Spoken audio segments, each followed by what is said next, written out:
תכירו את קלו, מערכת שמשנה את חוקי המשחק במחלקות טיפול נמרץ. מה שאתם רואים על המסך זו מפת המחלקה בזמן אמת. בדרך כלל מוניטורים בבתי חולים אומרים לנו מה קורה עכשיו, אבל קלו אומרת לנו מה יקרה בעתיד. היא יודעת להתריע למשל שמטופל במיטה מספר 9 נמצא בסיכון גבוה להידרדרות ב4 עד 6 השעות הקרובות, ואפילו מצביעה על המערכת הפיזיולוגית הספציפית שעומדת להיפגע. איך זה עובד?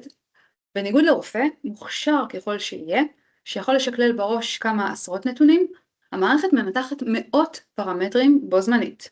היא משווה את המטופל למאגרי מידע עולמיים ומזהה דפוסים שעין אנושית ובלי AI פשוט אי אפשר לעשות. האתגר הכי גדול שלנו כאן היה האמון. איך גורמים לרופא להתחיל טיפול מונע, נניח לתת אנטיביוטיקה, כשכרגע המדדים נראים תקינים? פיצחנו את זה בעזרת ה-explainability.